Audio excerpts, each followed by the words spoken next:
All right, what's up, MIT rep? My name is Amanda. I am one of the group fitness instructors here at MIT, and I am going to be giving you an introduction to cycling at home through our on-demand MIT fitness system.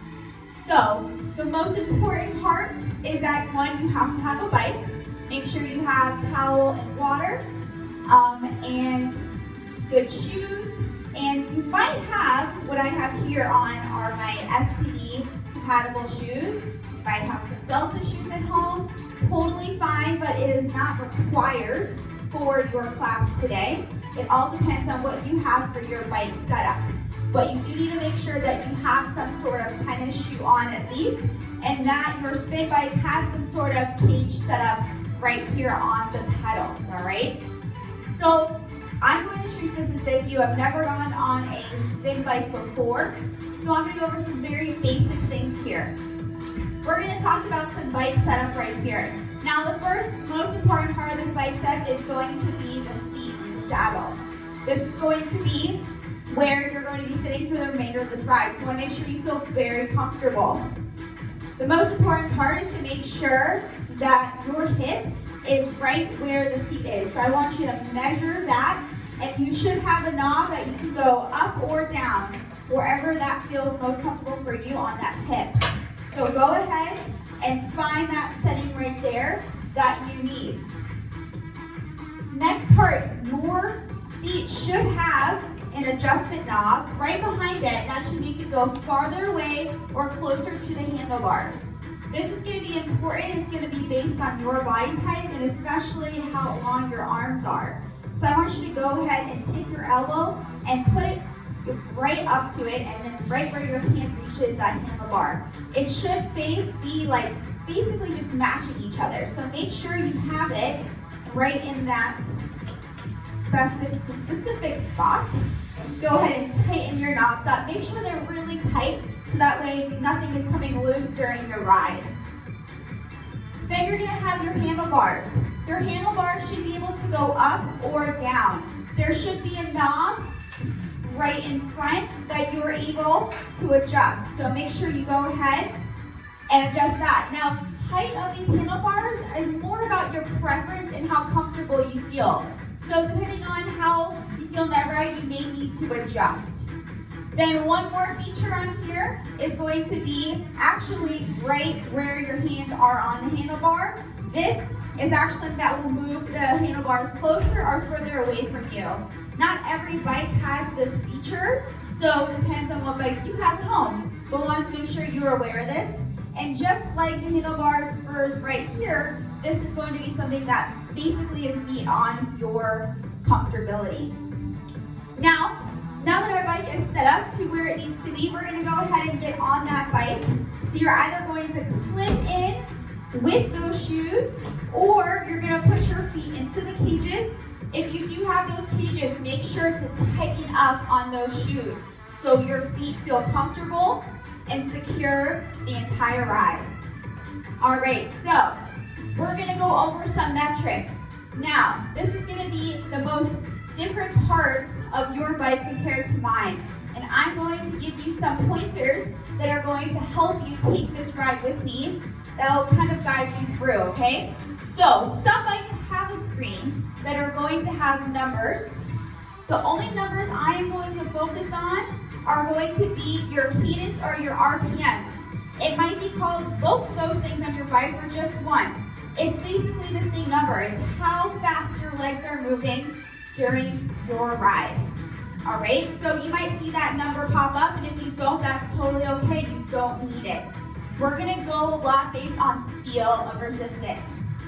Now, your bike will 100% have a resistance knob of some sort. Might be a lever, might be something you turn to the right or to the left. To the right or up will be adding resistance to your bike. Going to the left or maybe pulling it down will take resistance off. Important part of today, make sure you know what your flat road is. I'm not able to tell you a number or how many turns you have to give, but I'm going to tell you what it's going to feel like, all right? So let's get onto that bike, move those legs. If you do have cadence or RPMs, try to get those legs around maybe 70 to an 80 RPMs. All right? Now I want you to add resistance, whatever that looks like for you on that bike, all right?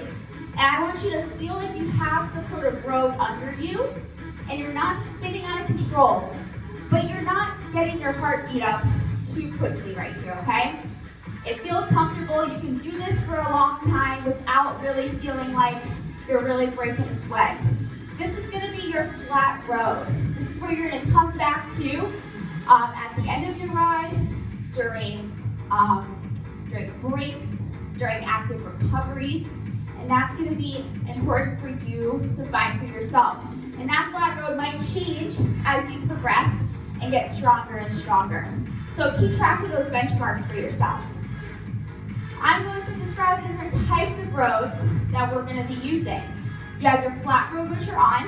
You're going to have your moderate road. For your moderate road, I want you to add at least 2 turns or anything that feels like you're putting a little bit more work in, all right? Doesn't feel like you're on a hill yet, but you definitely feel like it's a little bit harder to speak if you are trying to. Then we're going to have our moderate hill. Add a little bit more on. You are definitely feel like you're on an incline, all right? You gotta work to get your RPMs or cadence above 60 RPMs. That is what we call being on a hill, working 60 RPMs and above. Then we're gonna have a steep hill. That's gonna feel even harder. You're pushing yourself, you're out of breath. You cannot keep this up for a long period of time. And then you're gonna have your max hill. That is gonna be the peak work that you would put in on a high resistance. That would be basically like a personal record for yourself in a class. So take it all off, bring yourself back to a flat road. Feel your breath, catch it, and get back to that, all right? So that is going to be what I'm gonna be calling out for remainders of classes. Now we're gonna have 2 practice rounds that we're gonna go through. They're going to be pickups on resistance on a moderate road, and then pickups on a moderate hill. So I'm gonna go ahead and make that music louder. That way we can follow along. We aren't riding to the beat. We're just using that music as a motivation and something to keep us moving, all right? So, I'm gonna go ahead and lower the microphone. Did that by accident. Much better. All right, find that moderate road right now. What does that feel like to you? Look at that RPMs if you have it. How much effort are you putting into there? I want you to be at about 75 to 85 at this point. For those of you who don't have numbers, feel like you're putting in a good amount of work, but you're not sprinting. You're not putting out your all-out effort. We're going to do 30 seconds of all-out efforts on this moderate road. RPMs, 100 to 115. We're going in 4, 3, 2, 1. First pickup for 30 seconds. I'm watching that clock for you so you don't have to.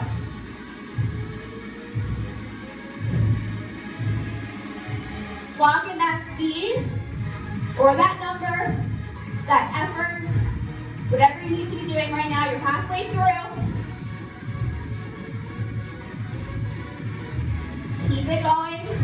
You have 5, 4, 3, 2, and bring it back, all right?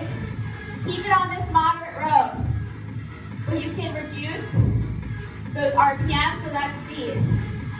All right, we got one more. 2, 1, we're going again, 30 seconds. Keep up that speed. I know this is really basic work we're doing here. This is just helping you set a foundation for using your bike halfway there. We'll get into more fun stuff when we get into the classes. This is for you to get to know your bike and what you need to set those benchmarks. And recover. One more effort on this moderate hill or moderate road. All right, we're going again. 4, 3, 2, pick those feet up. Let's go, last one of this set.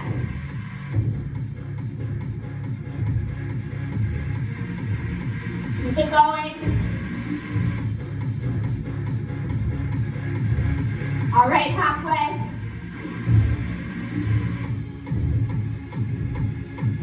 Three, 2, and bring it back. Awesome job. Take it back to the flat road. Now, we just did pickups on a moderate road. We're going to now take it to a moderate hill. That's going to incorporate us into different positions on the bike. This is considered first position. We have second, right up here. Knees going up the chest. Hands on the handlebars, nice and light. Always add extra resistance when you're up here. You should be at least on a moderate hill up here. Third position, hands out, top of the handlebars, not slouching over, nice flat back. Keep it there, all right? Bring it back, moderate road. We're gonna be doing pickups on a moderate hill. It's gonna feel a lot harder in the saddle than it is out in third position. But that means we're gonna add more to that, okay? Find your moderate hill right here. Make sure that leg speed stays 65 and above, okay? When we're out in 3, all right? We got our first pickup in 5 seconds. We got 30 seconds on that clock. 3, 2, 1. Now round 3, it feels a lot different than being in the saddle. You need more resistance. You're using your whole body to pedal through these pedal strokes. Keep it going, you're over halfway. 3, 2, and recover. Keep it on that moderate hill. I know it's harder in the saddle. You can drop those RPMs. I don't care what your RPMs say right now. Just when we're on the sprint, at that third position. We got second round, 15 seconds. Grab some water, towel off. Do what you need to get yourself there. We got 4, 3, 2, out in third. Push that effort. You can beat yourself on that speed.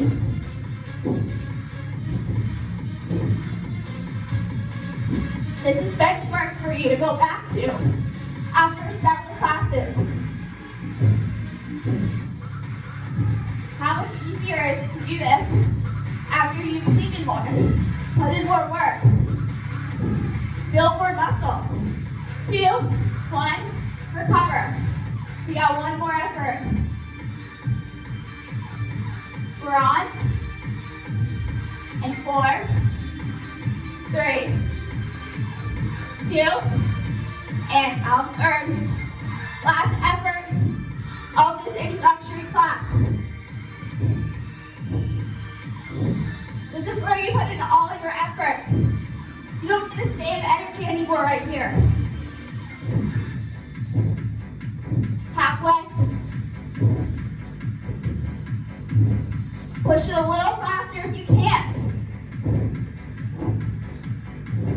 3, 2, bring it down. Take all the resistance off. Bring it to that flat road. Get that sip of water. You made it through your intro. Now, at any point you need to refer back to this video for any reason, feel free to do so. See how much easier this is after you're taking classes. You need help getting your bike set up. Something's not feeling right. Go back to this. Be able to use this as a tool for you. And thank you guys so much for joining me for your first introductory class for spin. Bye guys. Woo-hoo!